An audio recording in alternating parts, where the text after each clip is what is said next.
जादुई सब्जी का लहंगा। सृष्टि अपने माँ बाप के साथ रहती थी। सृष्टि की माँ एक दर्जी थी और बाप एक गरीब किसान। दोनों माँ बाप ने जी तोड़ मेहनत करके अपनी बच्ची को पाल पोस कर बड़ा किया था और अब सृष्टि का कॉलेज शुरू हो चुका था।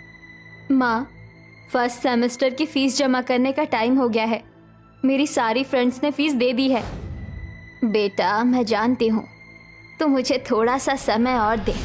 मैं तेरी फीस का इंतजाम कर रही हूँ। ठीक है माँ। सृष्टि उदास सी होकर अपने कमरे में चली गई। वो जानती थी कि उसके कॉलेज की फीस जमा करना उसके माँ बाप के लिए आसान नहीं था, इसलिए वो दुखी हो गई और अपने तकिए पर सर रखकर रोने लगी। हे भगवान, आप प्लीज हमारे घर के हालातों को सही कर दीजिए। मेरे माँ बाबा बहुत मेहनत करते हैं। सृष्टि ऐसे ही बोलती हुई सो गई। अगली सुबह वो फिर से अपने कॉलेज के लिए निकल जाती है। कॉलेज में सृष्टि, तुमने आज फीस लाने के लिए बोला था। वो मैम, मुझे थोड़ा सा समय और दे दीजिए। मैं आपको बहुत जल्द फीस लाकर दे दूंगी। मेरी समझ नहीं आता कि आखिर मैं कब तक इंतजार करूं। तुम्हारी वजह से सभी बच्चों का रजिस्ट्रेशन रुक गया है। अगर तुम लोगों के पास पैसे ही नहीं होते हैं तो मेरी समझ नहीं आता कि इतने बड़े कॉलेज में तुम लोग दाखिला ही क्यों लेते हो। टीचर की बात सुनकर सभी बच्चे हंसने लगते हैं और बेचारी सृष्टि की आंखें भर आती है। मैं नहीं जानती हूँ, या तो तुम मुझे अभी के अभी फीस के पैसे दो या फिर मैं तुम्हारा नाम इस कॉलेज से कट कर रही हूँ। नहीं मैम, ऐसा मत कीजिएगा। मेरे माँ बाबा मुझे पढ़ा लिखा कर कुछ अच्छा बनते हुए देखना चाहते हैं। प्लीज आप मुझे थोड़ा सा टाइम दे दीजिए। तुम्हारा कुछ नहीं हो सकता। ठीक है, मैं तुम्हें कल तक का समय दे रही हूँ। मुझे कल तक फीस चाहिए, वरना मैं तुम्हारा नाम कट कर दूंगी। और हाँ, एक और बात, कॉलेज में परसों एक बहुत बड़ा समारोह है। सभी बच्चों का आना जरूरी है, तो सभी बच्चे अच्छे अच्छे कपड़ों में अच्छे से तैयार होकर आना। और हाँ सृष्टि, अगर फीस दे सको तो ही आना। जी। टीचर की बात सुनकर सृष्टि को बहुत दुख हुआ। सभी बच्चे उसका मजाक बना रहे थे और वो किसी तरह अपनी क्लासेस अटेंड करके रोते हुए घर आने की बजाय अपने बाप के खेत की तरफ चली जाती है। मैं किस मुंह से अपने माँ बाबा से पैसे मांगू? वो मेरे लिए कितनी मेहनत करते हैं।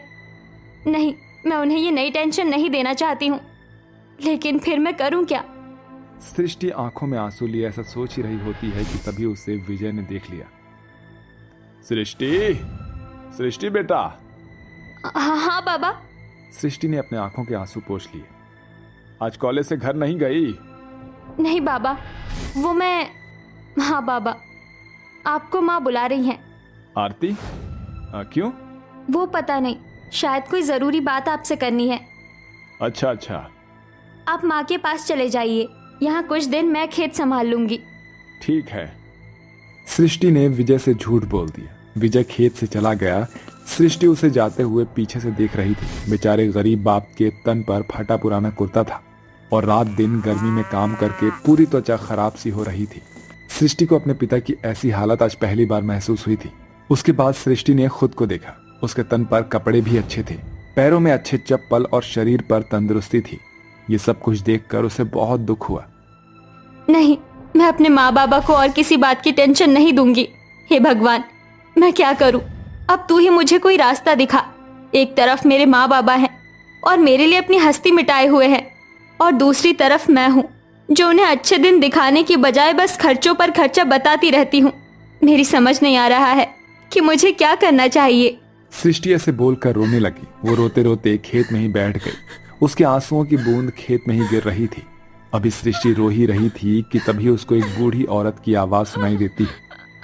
ये किसकी आवाज थी? यह आवाज खेत के बाहर से आ रही थी।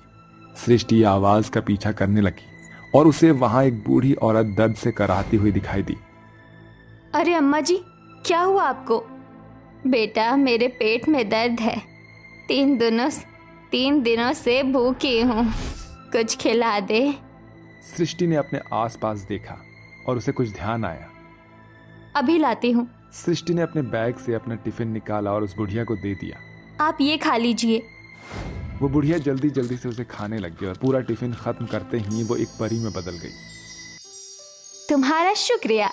जानती हो, मैं धरती पर अच्छे लोगों की मदद के लिए आती हूँ, और जो भी अच्छा इंसान मेरी मदद करता है मैं भी उसकी मदद करती हूँ।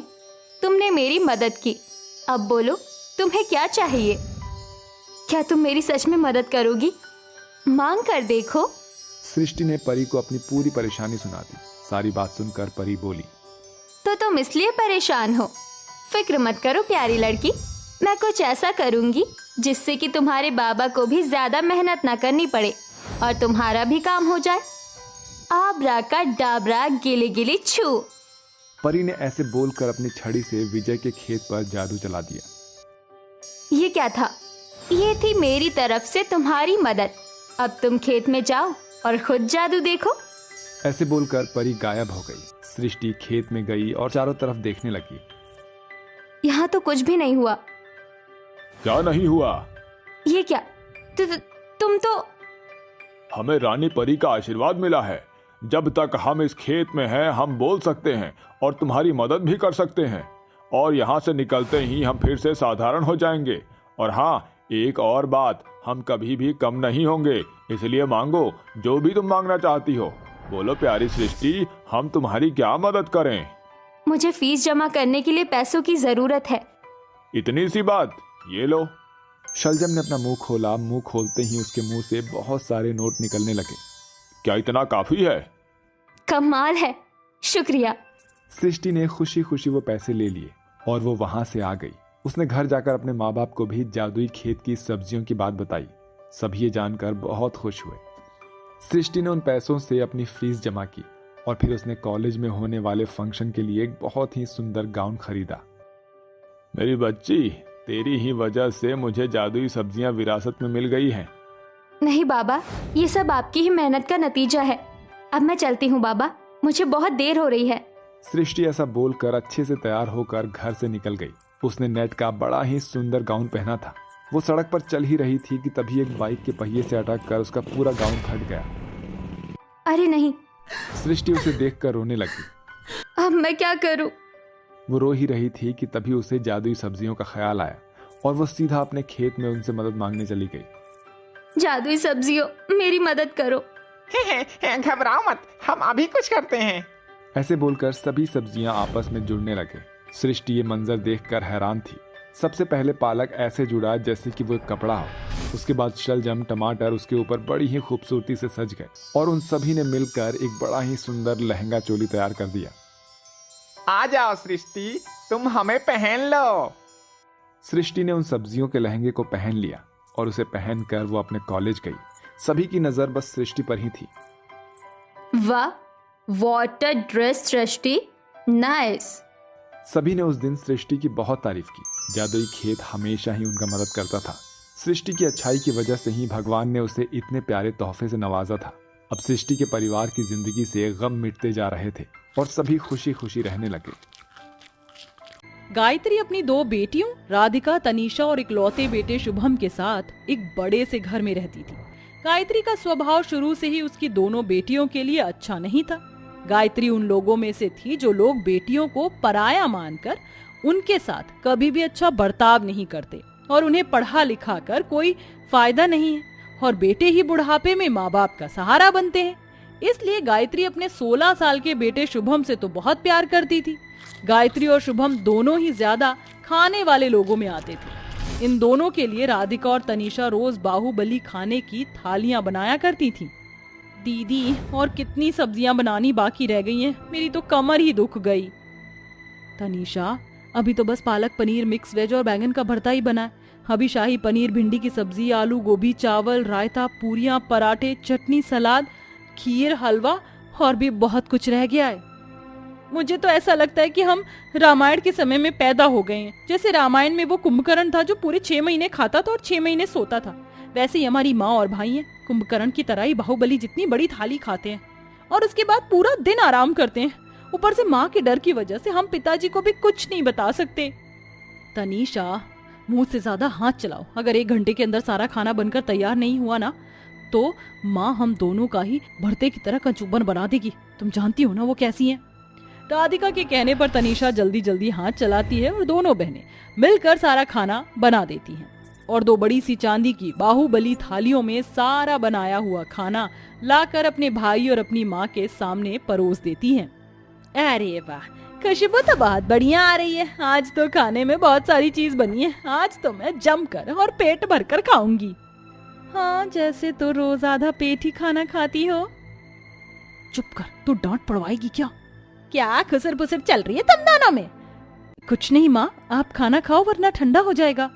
गायत्री और गायत्री का बेटा शुभम सिर्फ 20 मिनट के अंदर वो पूरी की पूरी बाहुबली थाली खा जाते और बेचारी तनीषा, राधिका सिर्फ उन्हें देखती रह जाती हैं। माँ, आज तो मजा आ गया। चलो अब रात में दोबारा बाहुबली थाली पर मिलेंगे। मैं तो चला अपने दोस्तों के साथ खेलने। अरे बेटा, तूने तो ये लस्सी ही नहीं पी। अरे मैं तो ये लस्सी पीना ही भूल गया। चलो अब पी लेता हूँ। इतना सब कुछ खाने के बाद भी शुभम 2 बड़े ग्लास लस्सी पी लेता है और डकार मारकर वहां से चला जाता है। दीदी, हमारे लिए तो कुछ बचा ही नहीं, अब हम लोग क्या खाएंगे? हाँ तनीषा, अंदर भी सारे बर्तन खाली हैं। लगता है आज भी हमें भूखा ही रहना पड़ेगा। राधिका और तनीषा अक्सर अपने भाई और माँ के बाहुबली थाली खाने की वजह से भूखे रह जाया करती थीं और आज भी उनके साथ ऐसा ही हुआ। दोपहर से शाम हो जाती और दोनों बहनें फिर से अपनी माँ और भाई के लिए बाहुबली खाने की थाली तैयार करने में लग जाती हैं। बड़े जोर से भूख लग रही थी। ऐसा लग रहा था कि न जाने कितने दिनों से नहीं खाया हो। आपको तो पूरे गांव का भी खाना खिला दो ना, फिर भी यही बोलोगी, ना जाने पेट है या कुआं, कितना भी डालो भरता ही नहीं है। कुछ बोला तूने? नहीं माँ, भला मैं क्या कुछ कह सकती हूँ? आप खाना खाओ। माँ, थोड़ा सा खाना मेरे और तनीषा के लिए भी बचा देना। अंदर किचन में सारा खाना खत्म हो गया है और हम दोनों ने सुबह से कुछ भी नहीं खाया है। मांगने की आदत तुम दोनों बहनों की गई नहीं है ना? चल अंदर से 2 प्लेट लिया, अगर नहीं दिया तो बाद में मेरे ही पेट में दर्द होगा। अपनी माँ की बात सुनकर राधिका को बुरा तो बहुत लगता है, लेकिन वो जानती थी कि भूखे पेट ना ही तो उससे रहा जाएगा और ना ही उसकी बहन से। राधिका जल्दी से किचन में जाती है और 2 प्लेट उठा कर ले आती है। ये तुम दोनों बहनों के लिए 1-1 रोटी और ये आधी कटोरी दाल खा लेना इससे। क्या ये 1 रोटी और इस आधी कटोरी दाल से क्या हमारा पेट भर जाएगा? माँ, आप और शुभम बाहुबली थाली रोज खाते और हमारे लिए सिर्फ ये 1 रोटी और दाल। जितना दिया उसी में खुश रहो, वरना ये भी छीन लूंगी, समझी? बेचारी तनीषा और राधिका उन 2 रोटी और आधी कटोरी दाल को ही खाकर सो जाती है। शुभम और गायत्री के रोज बाहुबली थाली खाने की वजह से महीने भर का राशन 10 दिन में ही खत्म हो जाया करता था। ये क्या, आज से ये सिर्फ 3 तरह की सब्जियां बनी है। आज तो खाने में मजा ही नहीं आएगा। माँ, सारा राशन खत्म हो चुका है। आप दोनों पूरे महीने भर का राशन 10 दिन में ही खत्म कर देते हो। जो रखा था हमने वही बनाया है। मुझे इस बारे में नहीं पता। मुझे और मेरे बेटे को पेट भर कर खाना चाहिए। अभी तो हम ये खाना खा रहे हैं, लेकिन रात के खाने में हमें प्रॉपर बाहुबली थाली चाहिए, समझी तुम दोनों? और अब तुम दोनों पैसों का इंतजाम कहीं से भी करो, चोरी करो या किसी से भीख मांगो, मुझे फर्क नहीं पड़ता। ये कहकर गायत्री और शुभ खाना खाकर वहाँ से चले जाते हैं। अब हम लोग क्या करेंगे? कहाँ से लाएंगे पैसे? अगर रात को बाहुबली खाना नहीं बनाया तो ये दोनों तो हमें ही कच्चा चबा कर खा जाएंगे। एक काम करते हैं, पिताजी ने हमें जो जेब खर्च के लिए पैसे दिए थे, वही पैसों से हम राशन और सब्जियां ले आते हैं। लेकिन दीदी, वो पैसे तो हमारे हैं ना। पिताजी ने वो पैसे हमें अपने खर्चे के लिए दिए हैं ना। तनीषा, रास्ते पर बैठकर भीख मांगने से तो यही अच्छा कि उन पैसों से ही राशन और सब्जियां ले आएं, वरना माँ को तुम जानती हो ना। राधिका की बात सुनकर तनीषा को ना चाहते हुए भी अपने खर्चों के पैसे से घर के राशन और सब्जियां लानी पड़ती हैं और दोनों बहनें मिलकर रात के लिए अपनी माँ और भाई के लिए बाहुबली थाली बनाकर तैयार कर देती हैं। शुभम की उम्र खेलने कूदने की होती है, जिसके चलते वो खाने को आराम से पचा लेता था, लेकिन गायत्री की उम्र ज्यादा होने की वजह से उसे खाने में पचाने में दिक्कत आती थी, जिसके चलते अब गायत्री के पेट में दर्द शुरू हो जाता है। अरे मेरा पेट बहुत दर्द कर रहा है। शुभम बेटा, जरा पेट की मालिश कर दे। देख वहाँ तेल रखा है, थोड़ा आराम मिल जाएगा मुझे। क्या माँ, अब मैं ये सब काम करूँगा? मुझे वैसे भी आज दोस्तों के साथ नाइट आउट पर जाना था, तो मैं उनके साथ जा रहा हूँ। मैं सुबह तक ही आऊँगा, ठीक है? बाय। इतना कहकर शुभम वहाँ से चला जाता और बेचारी गायत्री दर्द से करहाते रहती है। अपनी माँ की ऐसी हालत देख राधिका जल्दी से डॉक्टर को कॉल करती है और डॉक्टर आकर गायत्री का ट्रीटमेंट करता है। लगता है इन्होंने बाहर का कुछ उल्टा सीधा खाया है, जिसके चलते इनकी ऐसी हालत हो गई है। डॉक्टर, इन्होंने बाहर का कुछ भी नहीं खाया है। मेरी माँ रोज बाहुबली थाली खाती है, लगता है उसी की वजह से हुआ है।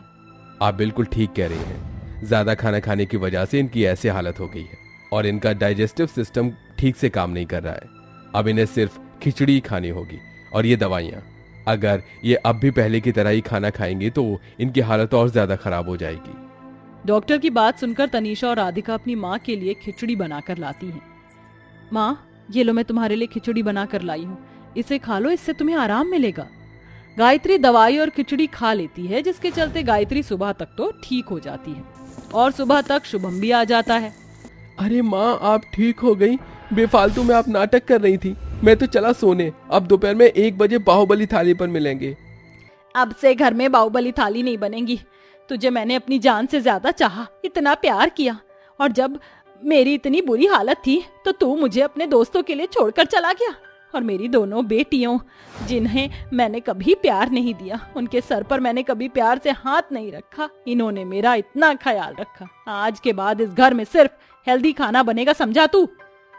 गायत्री का ऐसा जवाब सुनकर शुभम बहुत हैरान हो जाता है। वहीं तनीषा और राधिका खुश हो जाते हैं, जिसके बाद गायत्री अपनी दोनों बेटियों से बहुत प्यार करती है और अब उनके घर में सिर्फ हेल्दी ही खाना बनता है।